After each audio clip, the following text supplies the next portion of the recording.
Oh my goodness. Shari, welcome to the show. Oh, thank you for having me. I'm so excited. I'm so excited. I feel like you are one of my favorite people in Mhm. Hollywood. And I mean this, like you are the woman that I look up to, probably admire the most with your faith, with your success, your humility, and your ability to be able to wear the many hats in this entertainment industry and also do it with strength, but with kindness. So welcome to the show. And for the people that may be living under a rock, tell the audience a little bit about you and how you jumped into Hollywood and really how God has weaved your path with sharing your story. I love your book, Beautifully Flawed. We have so much in common. We So do. oh my goodness, I can't wait. And we may go over it because I think we may have to do part 2 and 3 and 4. But let the audience know who you are and really how God opened the doors for you and continues to. Well, thank you. And I'm so excited to be on here with you, Andrea. And this podcast is going to be fantastic. This is exactly what women need.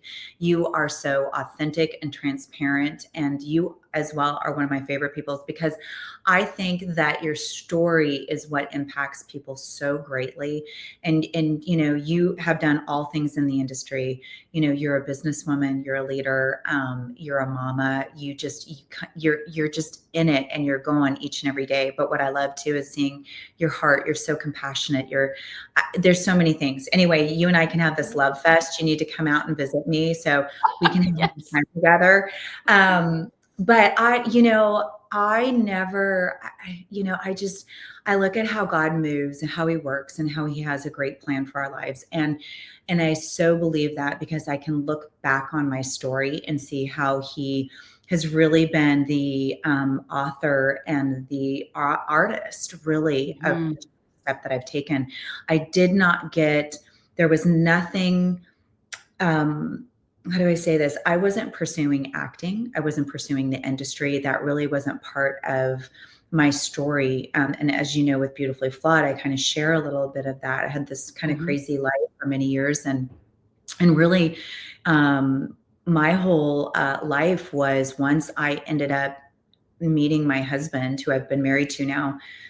Gosh, almost 28 years. We're getting ready to celebrate almost 28 years. I know, it's like, You were what? 10 when you got married. Well, I wish that I'm going, gosh, I just have to stay looking, young. It's so You wild to say do. that. Well, thank you. 28 years. But, really it was when we started dating and we ended up getting married, he was really the one who asked me to go to church. That's really Mm. when I stepped into a Calvary chapel. And it's the first time I had heard the message of grace and that the Lord wanted to get to know me right where I was at. I didn't have to clean up. I didn't have to look any different. And Amen. so gave my life to Christ before I knew it, my whole focus was I was already a mama. My oldest at that time was about 8 years old. And all I could think about was I met this amazing Christian man and I had just given my life to Christ. And here we were. I wanted to be a mom to many children. That's all I ever thought about. I wanted a Oh, house full of kids. And so we got married. Shortly thereafter into our marriage, we ended up at staying at Calvary Chapel, and the Lord had laid on our heart to open a coffee shop. And in this coffee shop in our church called Hebrews, and it was a I love crazy. that. It was so fun, and but it was dedicated to artists. Like who would have thought? I mean, Mhm. it was this beautiful kind of the Lord kind of stepping in and going, "Hey, this is kind of going to emulate what your life is getting ready to look like." And so, anyway, 2 years in, we had Levi, and I was ready for more children. And a couple of years after Levi was born, I found out I couldn't have any more. I had severe endometriosis, and that was it. Like the Lord gave me two beautiful children, and that was it. That was all the Lord was gonna, he had other plans. And so literally, Andrea, I was serving coffee in the coffee shop, praying and devastated, could not believe that here I was now a woman at church. I had given my life to Christ. I was trying to get, walking it out. And now I was devastated again, trying to figure out what the Lord was going to do. And I literally was pouring coffee, and this man sat down with his family. And as I was pouring his coffee, he looked at me and he said, "Have you ever thought about doing commercials?" I was like, "What? What?" I mean, it was like that kind of a moment. And so I had just heard this great message about jumping out of the boat. And I had no idea what I was doing. I had never been on an audition before. I had done some modeling early on in life. And so I ended up going out to this audition, absolutely just thinking, I will never get this job, but I'm going to step out of the boat. I'm going to walk it in faith. And I walked into a room of some of the most beautiful people I've ever seen in my life. And they were all ready. They had their resumes and they were like getting ready to do their thing. And this lady was like, "Fill this out, do this."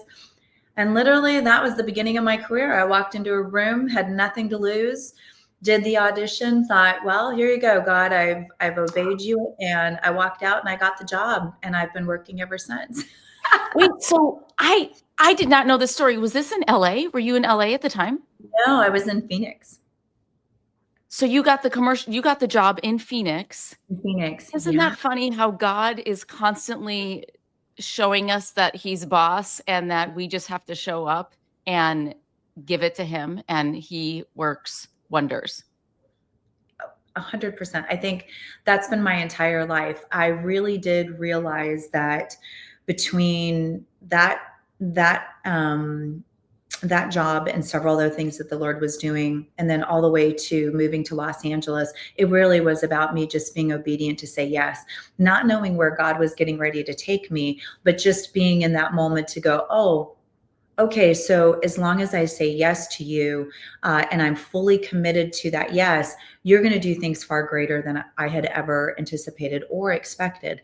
And so each and everything I've done in this industry has been that October Baby, any of the acting jobs, directing to producing to writing. It's just been, okay, yes, I don't know what this is going to look like, but I know you've got it. And he's done greater things than I could have ever anticipated. Which is a testament to your faith in the Lord. And when I was praying about what I really wanted to highlight about you during this podcast last night and this morning, and the word, like, it brings me to tears because your faith is so beautiful, but the word obedience, like, I feel like you have been so obedient to the Lord, and he has given you that next vision and that next opportunity. And I have to say, and I'm sure you've seen it too, so many people in this business, we love Jesus and we want to honor God, but so they get lost along the way because sometimes it's a narcissistic business, right? Where we're like, how do we turn the tables and always give God the glory and always keep this about the Lord, because we want our plan. We want to do it our way. And when it doesn't go our way, well, we kick the door down and we make our way and we get in trouble, or God just blocks it, and it takes years and years and years. And so I think what I've seen in your career is God give you an incredible amount of favor, but it's a result of, and I don't want to see, because we are a grace-filled, come as you are, like I fall down and get back up all the time. But I think it's just a testament to how you've always kept God first. So talk to the audience a little bit about how God gave you that next job, which was the Irwins, which we both worked with the Irwins, and October Baby, because I feel like that's when I met you, was maybe a year or two after. That really kind of opened the door. Maybe I'm wrong, but I feel like, was that your breakout role? Yeah, for feature. Yeah, absolutely. It was so interesting. That was my breakout. And just am like thinking about it right now because you work so hard for this role, right? Like you Yeah. work and work and work, and you have this vision in your mind of what it's going to look like. And, and like you said in the beginning, we could be here for hours, but I remember getting this role from the Irwins, and I had worked with them on Casting Crowns video a couple of years earlier. And that was my first actual introduction to the Irwins. And I remember, John and Andy calling me and they said, "Hey, we're doing this music video. It's called Slow Fade. And it's for this band called Casting Crowns. And for this like little movie called Fireproof. And we're not sure it's going to do anything, but we really would love for you to be a part of it." And I thought, oh, okay. And that really was kind of my launching pad into the faith world. And then fast forward, they gave me the role in October Baby, but it was funny because here's the real truth behind that. I remember getting my script, and there's so many details in it, Andrea, that even go back to me being on set with them to a picture in the script. Most scripts don't have pictures, right? Right. There was a picture in the middle of the script that had the same church that I filmed Slow Fade in like 2 years earlier. And then as I'm reading, here's the story that parallels my life and being a post-abortive woman and all these things. But I remember sitting there going, "God, I said yes to you, and you are not giving me enough. You're giving me 5 minutes on screen, and that's it." And I was, it honestly breaks my heart because that was my first initial reaction. And I remember sitting there going, "This isn't enough." And I went into the bathroom, as all of us mothers do, to get our head on straight. And Right. I got into the bathtub and I was praying. And that really was the moment that I said I was shaking my fist at the Lord, and we never want to shake our fist at the Lord. And I was. And I said that to him again. And I whipped that script at the bathroom door. And immediately he called me into confession. It was the confession of my sin of abortion. And I knew already that I had been forgiven as the East is to the West. Like I knew those things, but I had never confessed it with my mouth. And so I confessed it in that moment. And he gave me this vision of this beautiful little girl in heaven. And then seconds later, he gave me an incredible vision of all these women's faces. And he said, "This is for them." And I hadn't even filmed anything. I didn't even know what we were doing. And that was 2 years prior to that movie releasing. So that, and then you see, the enemy wanted to stop me. He didn't want me to go to that movie.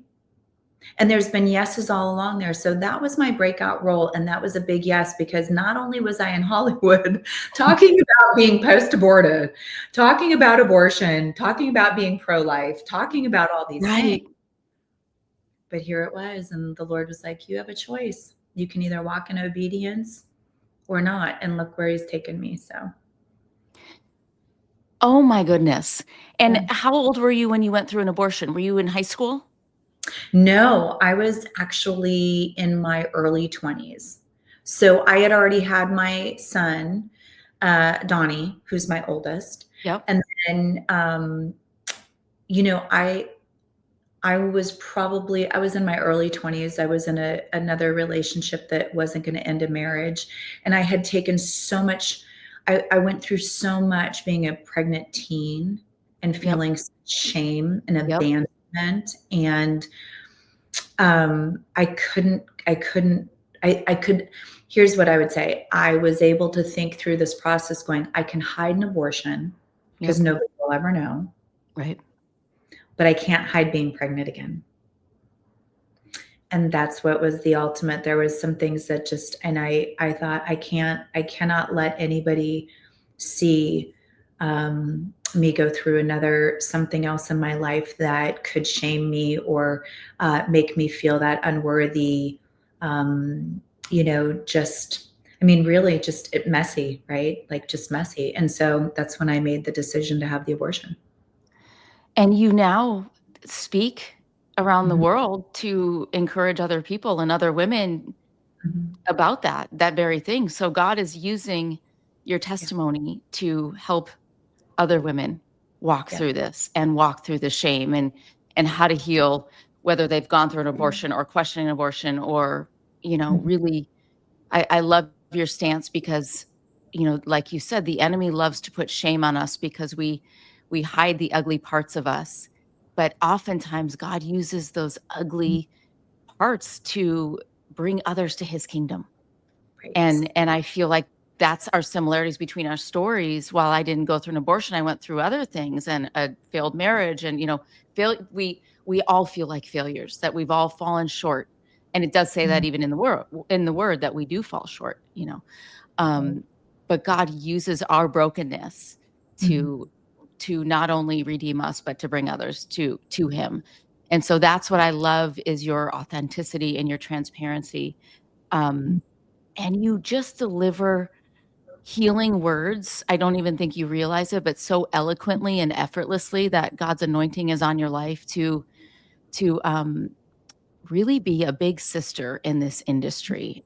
Um, which which is why you probably started the Women in My World with the discipleship and the mentoring and the leadership. And gosh, I when I was going through a deadly eating disorder and I got saved and wanted to be on Baywatch and all all the things that Hollywood Yeah. girls do it because we feel like, well, we have to be this sexy, beautiful icon Mhm. to be someone or something. Right. But, you know, looking back and when I got saved, I was radically saved in a very Pentecostal church, but I was not discipled. So Mhm. I was this baby Christian, then, Mhm. was on fire for Jesus and cut out all men out of my life. And then met my, David, who I was married to for 17 years, but I wasn't discipled.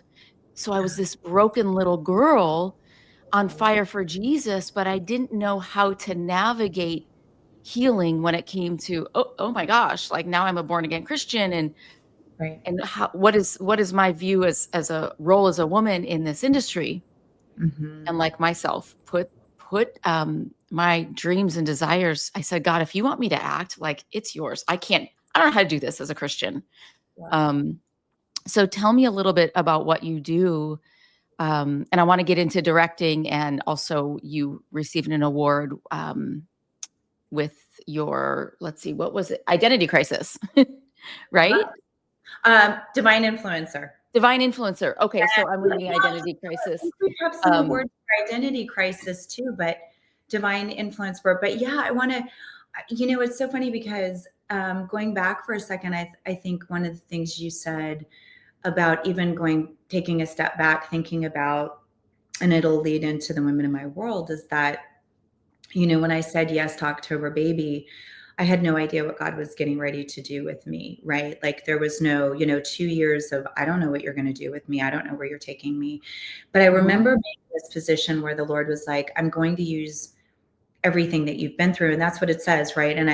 It says that he takes all and uses all of the ashes, turns them to garland, the beauty, right? But I also just think about, I've been in Psalm 23 for a while now. And what keeps hitting me is that it says that he guides us in paths of righteousness for his sake.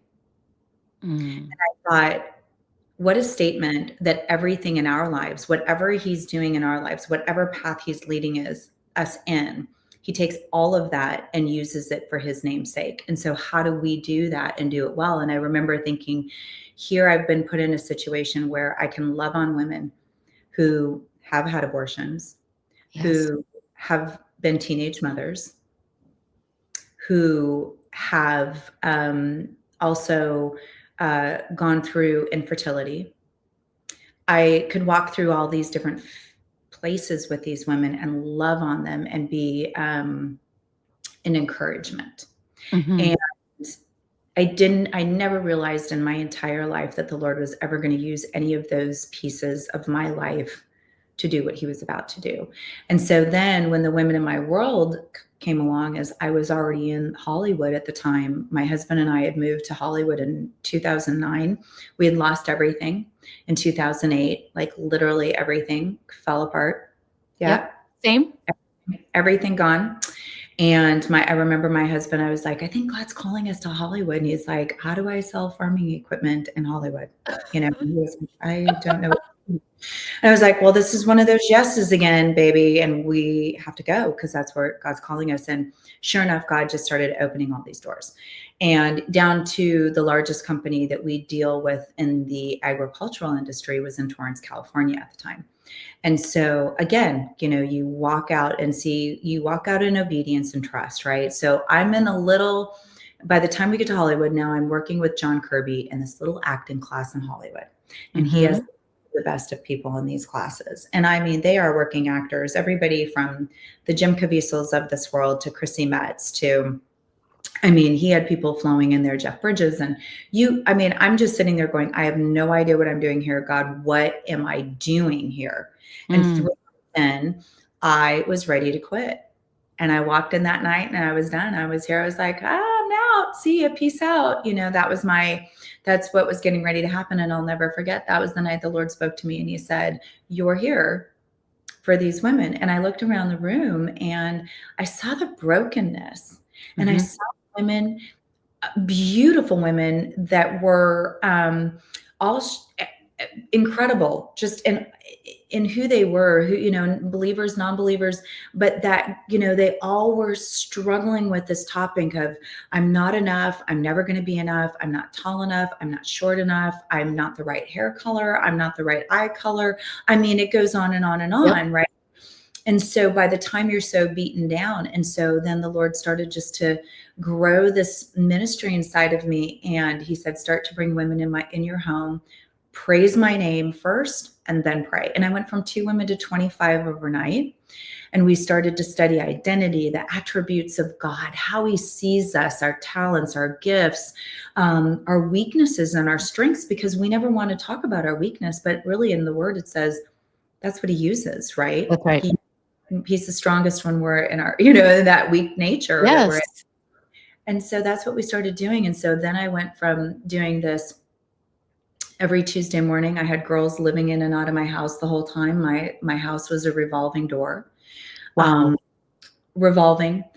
Started mentoring and working with women all over. Every movie I went on, I'd get 2, 3, 4. I mean, we've got now several hundred. We keep it still pretty private, but we've now turned into a nonprofit. And we've set the stage now because we realize that the industry is not going after the one, discipling and mentoring them and growing them with an education, the resources, and the ability to do what they need to do. No DEI. We're going to give you the skills. We're going to set you in position to do what you need to do so that you can go out there and compete for the job, because God's got a plan for you and your voice is important. So now that's what we do. We put them to work. That's amazing. Yeah. So what year was this when you were, that's also, you were raising, have you given birth to Levi by then? Was this before you had your second baby? Okay. So you were a wife, you were a mother, and you were mentoring these women and opening up your home to people that needed you. Yeah. How in the world did you balance all of that? Even I don't know. I think that it was great. I mean, only the Lord, right? Because and Levi at the time when we moved to LA was 9. So by the time he was 10, 11 years old, we were running a new business. I was mentoring. I had women coming in and out of my home. But only through the Lord, right? Like that's the only way we were able to do these things. And it still is to this day. As the older I get, I'm like, okay, Lord, I'm kind of tired. What does retirement looks like? And, and then people remind me, my mentors come in and go, it doesn't say anything in the Bible about retiring, but it does talk about refiring. And when he's ready to lay you down, he will. But until then, you have a job to do. And I'm like, okay. What? So that's an incredible story. John Kirby he's a very well-known acting coach. Is he still coaching? He's not. He actually is now, he's had a lot of medical issues. And so he no longer coaches anymore. Mm-hmm. So did you, from taking those women and mentoring them, did you find a newfound passion for acting, knowing that God not only was giving you the desires of your heart, but also helping others. Because I think I find the older I get, God refines you, and the things that we, even when we love Jesus when we're younger, the older Mhm. we get, the things that maybe we idolized a little bit don't matter to us anymore. So how were you able to keep those desires and dreams going, knowing that you truly have like the most beautiful servant's heart? Because I Mhm. find my personality is all or nothing. So Yeah. since the pandemic, right? Post divorce, within a week of selling our dream house in 2020, my kids, we were on lockdown in the pandemic. So Mm, I'm here's Andrea thinking this is 5 years ago. Okay, I'm divorced. God, that's a whole nother story, which we can talk about. But I'm thinking, okay, now I'm a divorced mom. I have to hustle.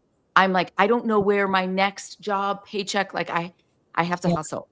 yeah, Then the pandemic hits. Then all of a sudden, I'm a divorced mom living in a rental. This was 5 years ago, and all three of my kids are at home homeschooling on their computers. And I'm yeah. like, hold on, this was my time to hustle. And so then it's taken me now, fast forward 5 years, to really, because like you, I just wanted to be in my prime. When I was in my 20s, I had my son at 28. I like you. I was like, I'm a mom, I'm a wife and a mother. I want to be a mama. Yeah. And yes, I love acting, but I've that desire, as a mom, that it doesn't go away, that yearning to be a mama. So how are you able, and were able back then, to juggle that and then keep a clear vision? Because Mm. in order to get things done, yes, we need God's hand and favor, but you still need to hustle. Like you Yeah. still need to, because I am an introvert. I am a homebody. I am not a networker, which is why even Pure Flix, that Bill Abbott, like I saw you guys do a lot. Was it did something a few weeks ago? Yeah, They yeah, don't we did it. even, Yeah. can I Yeah. be honest, Sherry? I don't think they know who I am. I'm What? just a little mama that hides under the rock. And no, it's not a prideful thing, but like that's an area I need to grow in. I just don't reach out. I'm a homebody, I'm an introvert. So tell Yeah. me a little bit about how you've been able to navigate the business so well, and also stay in the front lines, because you are an Mm. actress. I consider one of the most well-known actresses in the faith-based world. Like, how have you been able to stay in the front lines, um, and doing it so effortlessly? Well, I love that it looks like that because it's not.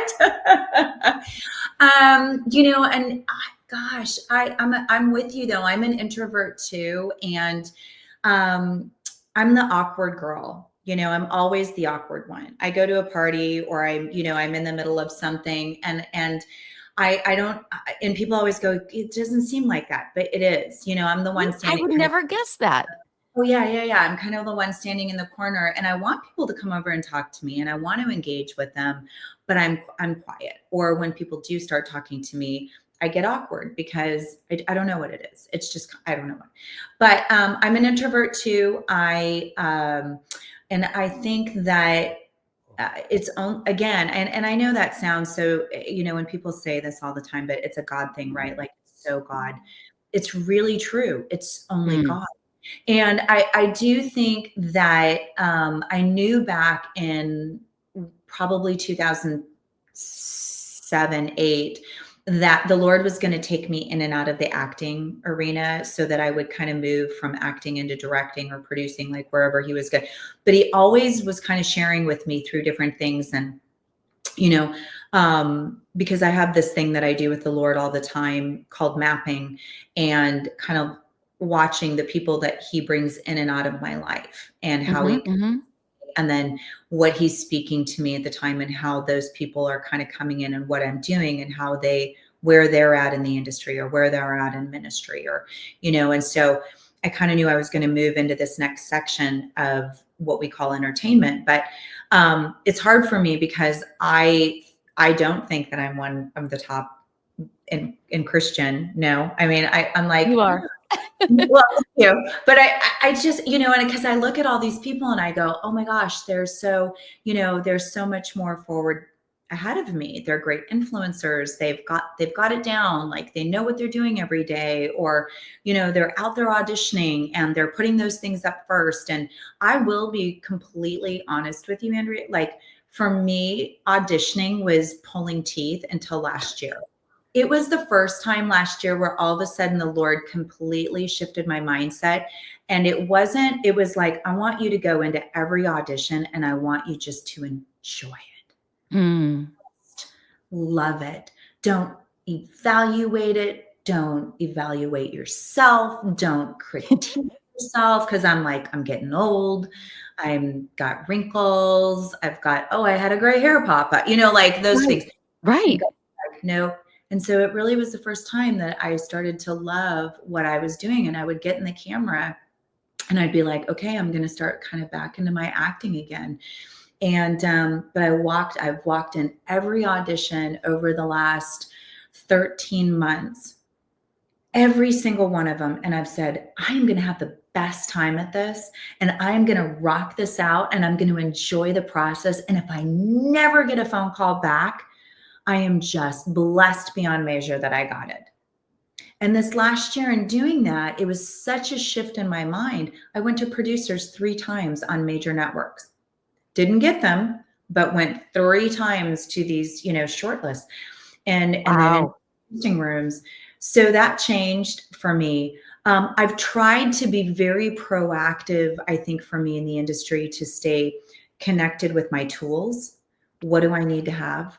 I still have to get up every single morning and I got to spend time with the Lord because if I don't, man, I'm jacked up. Like I get way in my head before I ever know Yes. what I'm doing, Yep. right? Same. Yes. And then I just have to do the work and I really have to open up my hands and go, wherever you're leading me, let's go. And if that's directing today, that's directing. If it's going to the supermarket and it's me doing a crock pot tonight for my husband and I meet somebody there and that's all it is, cool. Like I just am so open to it. And I think that's really some things that have set me free is being just mindful of that. And I think the only other thing I would add to that in this year is that the Lord has always told me it's about my women first. So I have to be mindful. Mm. Don't put them first. I start to see him kind of roll back things that he might have given me. And so this year has been very intentional as I've gone into 2025 to be very intentional about the women in my world. And as I've done that over the last 3 weeks, he has literally accelerated the women in my world and production and whatever I'm doing. I was teasing my girlfriend, the meme that has the guy like blowing into the bag and he's like just trying to get air. That's how I Yep. feel now. And so those are some of the things that I've done and I feel like that have helped me. And yeah, I don't know if that answered your question, but that's kind of how I've stayed the course. It does, and I think it's, I am the same. Auditioning, you can even you can ask Diego. I think I still owe him an audition now that we're talking about it. Auditioning is, first of all, the hardest part of acting, because It, once you're on set and you get the feel of your character and you have props, but it yes. just the auditioning it's painful. It's like the lighting, the sound, like, and Yeah. everything's self-tape, Yeah. and that, so it's really a skill Yeah. which I've never loved. I've never loved auditioning, but because I think it's you're more vulnerable than you are on set because on set I kind of feel like you can just escape into that character and become that character and all the things. Um, but Yeah. I love that about your perspective on it because really when we make it too much about us, then I feel like it's just really hard to have joy in anything in life, right? Like Yeah. we always have to look at it from the father's eyes and his perspective. Mhm. And I wanted to touch base a little bit about how you've been able to maintain a marriage for over, like you said, was 27, 28 years. And then Mhm. also how the Lord and directing, because directing, I believe, is harder than producing and acting. Like hands down, it is the hardest job and the most undervalued job in the sense of, you really can make or break a film. Yeah. So not only did the Lord open the directing doors, you also got an award with directing. So Yeah. tell me your director's hat, like how you got into it, and then how somehow, you were able to he brought an incredible amount of talent Hmm. and favor with that. So first of all, congrats. That's amazing. Thank Very you. hard to do that, to wear all the Yes. hats. Yeah. I'll take going back to marriage. I think really, and I tell every woman that I work with in the industry of mentoring, discipling, wherever she is, as a believer, God's first, my marriage is second, my children are third. Amen. Without that order, I fail miserably every day, but I know biblically that that is God's order to his church, to marriage, and to being a Right. parent, right? Yep. So if it ever came down to it, Matt and I were very proactive. We just said our marriage, God is first, our marriage is second, and our children are third. And if I'm across the country and I'm working on a project and Levi had a soccer game, I flew home. I mean, Wow. this is the commitment we are going to make. And then it was and knowing that going into it, marriage is difficult. It's really hard. And Yep. you really have to get up every day, and you've got to look at that partner, that marriage partner through the days of good and bad. Cause there are Yep. days that I get up and I look at Matt, and I'm sure he looks at me the same way and go, what was that thinking? Like, ready. And I'm sure he's doing the same thing to me. Right. Right. And then I have to get back into the mindset to go, man, Lord, I know you love him way more than I do. And Mm. I've got to figure out how to put that lens on. And so it's always this constant moment of going, how do I love you better? Because I absolutely fail and fall short every single day. And I've had to really keep that perspective. And we've had good years and bad years. I mean, we've, very open about that. Our 10-year, we could have been divorced very easily. Yeah. Very easily. We put boundaries around our marriage too. So as well as I do, Andrea, set is that's a surefire way to get messed up and jacked up real quick. And on faith-based content just as well. In fact, I think sometimes even more, because the Yep. enemy is so fierce and he's after us. And so I really, Yep. knowing my human nature, I had to say, here's my boundaries. I actually, when I'm on set, I'm not drinking. I don't go out afterwards. There is nothing that I do that actually interacts with anybody outside of the sphere. And I do that when I direct and when I'm acting. And the last thing I would say on that is that I also made it a specific piece of what I do is, if I have a husband on this film, and it's always interesting how people start talking about marriage things, and they start talking about their wives and their husbands, and Yeah. and I had somebody do that on set to me one time, and they started telling me all their dirty secrets about their marriage, and I said, hold up, you don't talk about your wife, and I don't talk about my husband. We're here to do a job, and that's it. And that's it. Amen. And Amen. and he stopped in his tracks. And then, as I went on, the directing part of it was, you're always just trying to figure this out. But what I do know is when I started working with the Kendrick brothers is I went to work for the Dream Center. I directed and produced 20 episodes of the Dream Center docuseries. And I was doing shorts. I was doing commercial work. Doors were opening for me to do that. And I knew then that when God brought me into that, it was to be different. It was to lead. It was to love on his people. It was to run a crew with humility and patience, but yet leadership, and to guide them, and always know that I had to point people to Christ. That was it. So then I start directing. I'm being mentored by the Kendricks. I'm off and on their sets. I'm watching how they do things, how they work with their crew.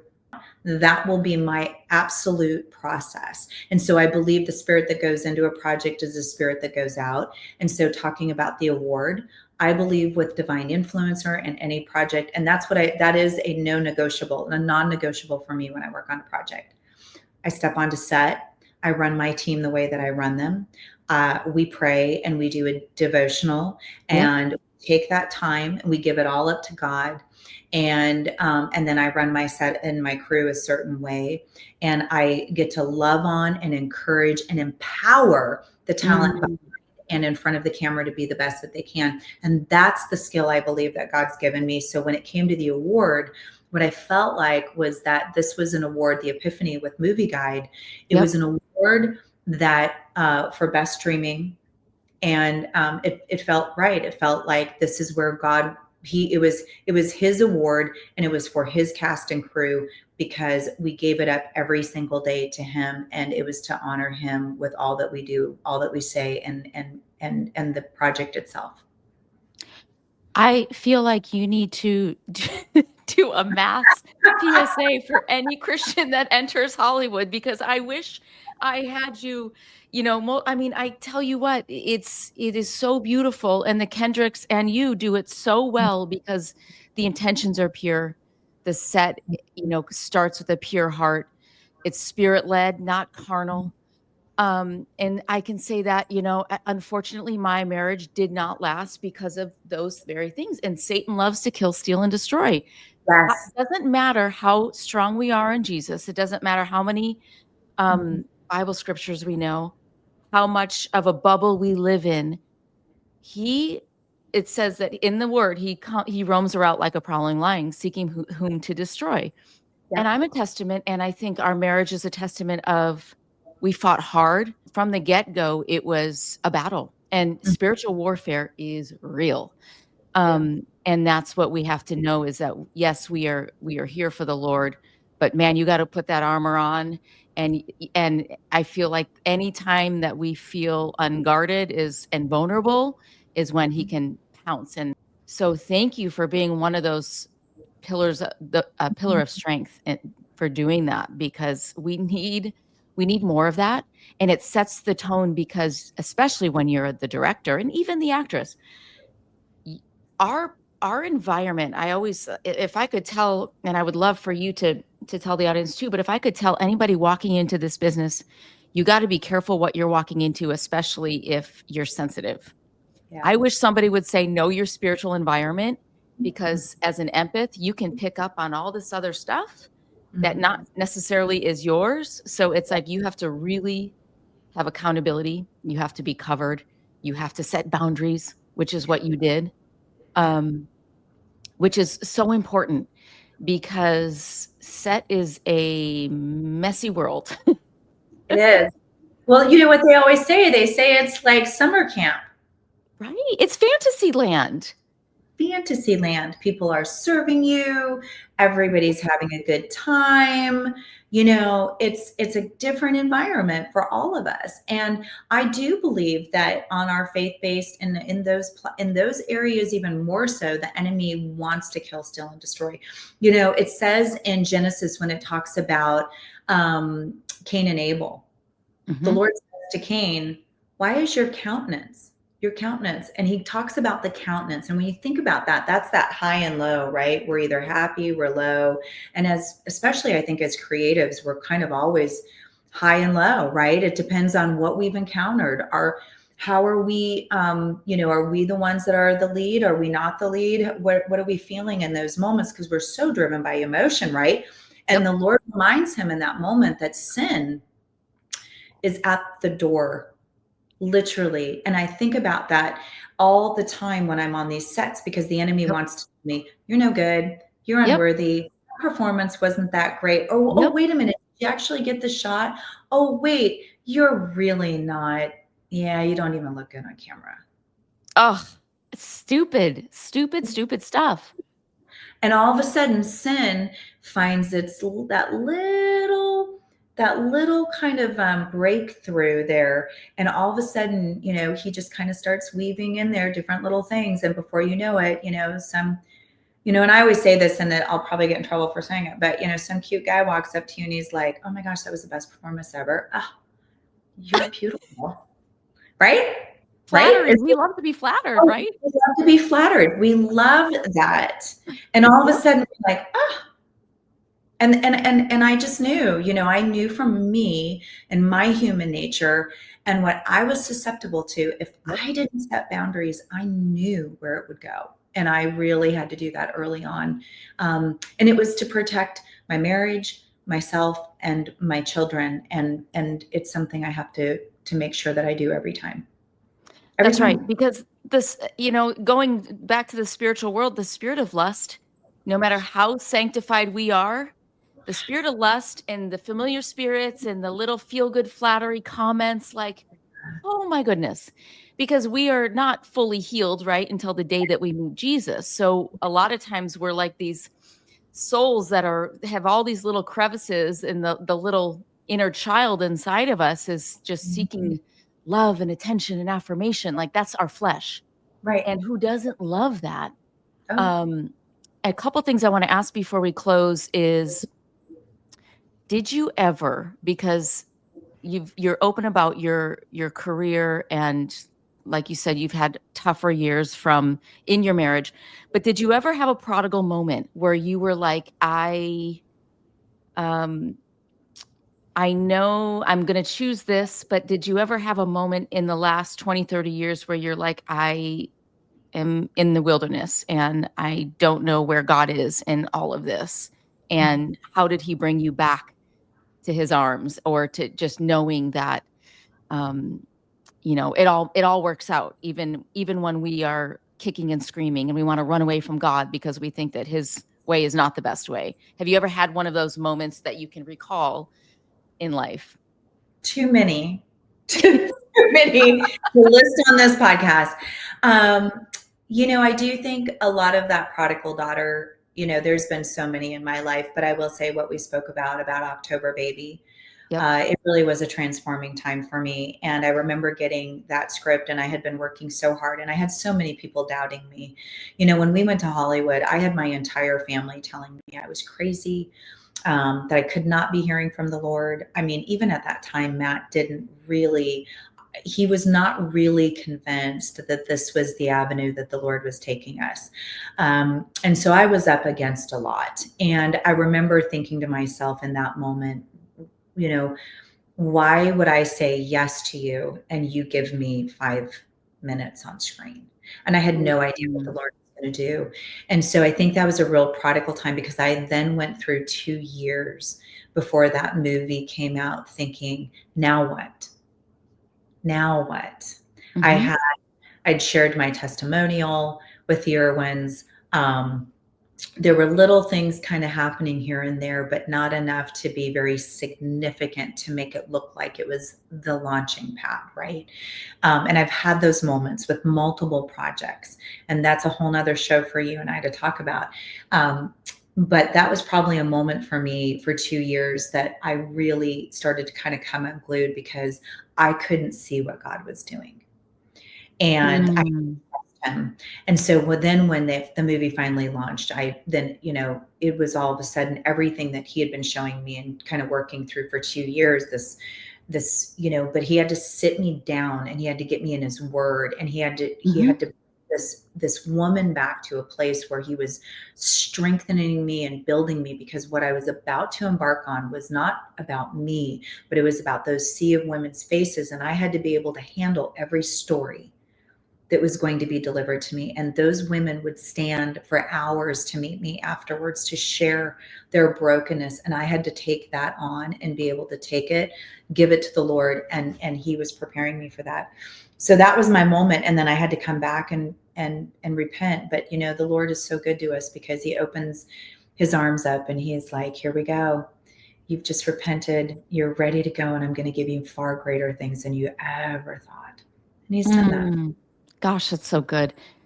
And speak to the people that are like, okay, Shari, you are the pinnacle of this beautiful woman of God inside and out. You continue with your perseverance and your steadfast. I want to know God like you know the Lord? How Mm. people that, I think of the people that, they might not be in God's word, because that's really the question is how will you how would you tell the audience, but I want to hear God's voice and I don't know how to take my desires and my dreams and hear God's voice, because you're very good at explaining that, and a lot of people don't know the difference of fear of their own voice, of the enemy's voice, or the Lord's voice. So speak about that for a minute. Yeah, I think that discerning the Lord's voice is really important. And I don't know that you can really just discern his voice unless you're in his word on a regular basis. Right. But I do think that I'm in Nehemiah right now, and it's been such an interesting book for me.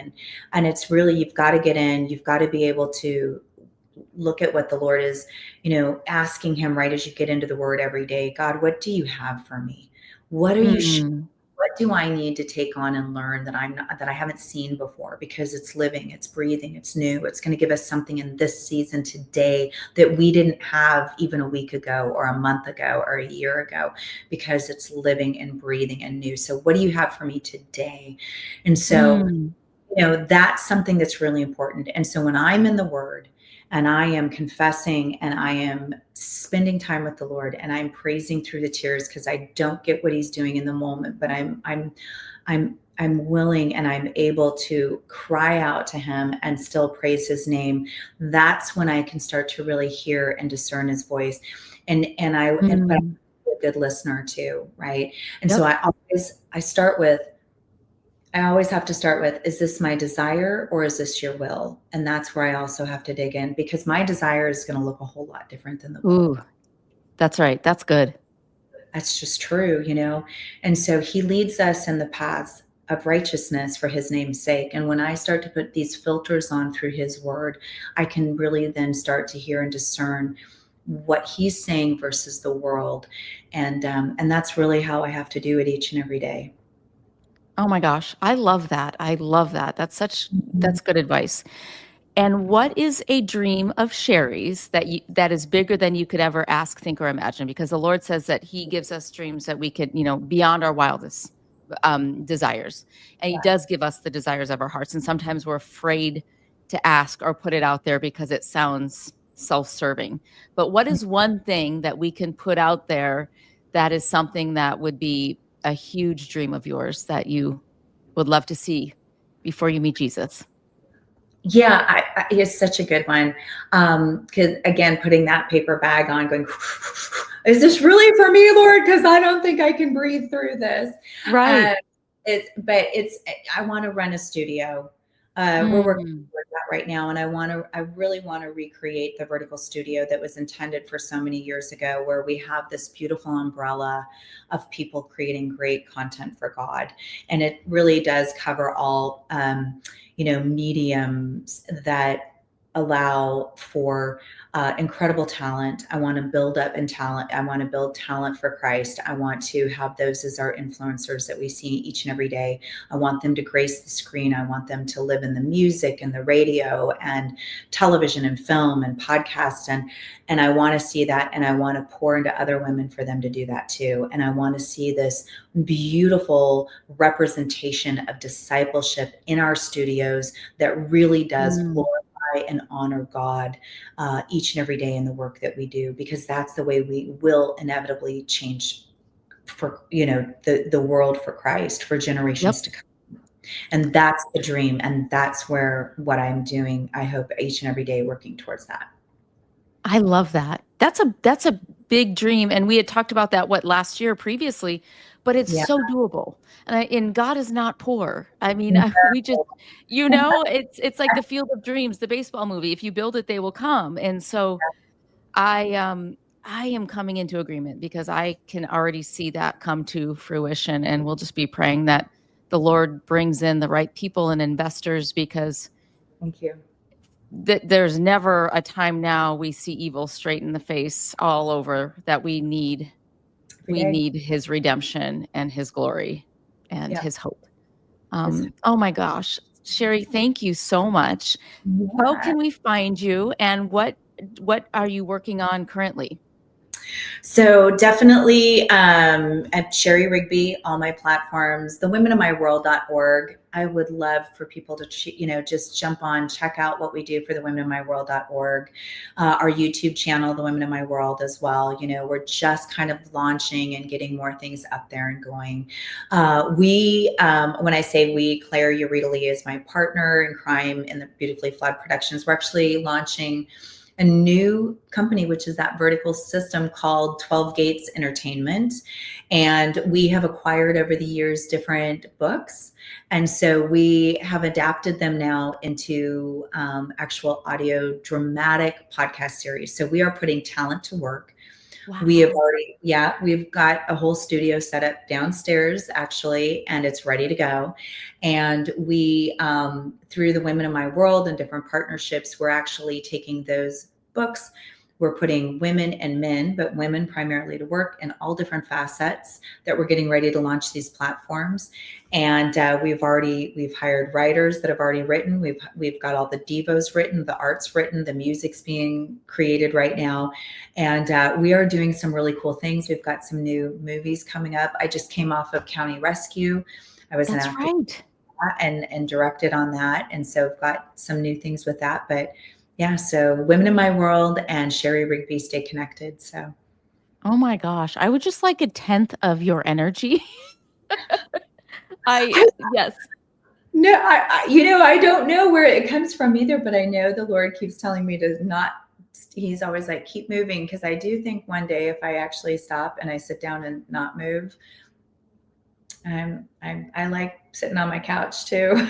So Well, you are seriously the most beautiful woman inside and out. And next time I interview you or we chat, I want to do a whole health, wellness, yes, regimen, beauty, like so many things that I still want to ask you, but gosh, you are so inspiring and thank you. I'm just grateful that the Lord had us cross paths and I look forward to being on set with you in the near thank you. future somehow, some way, God willing. So, love you, Yes, Shari. I love Thank you you too. so much. Thank you. Thank you.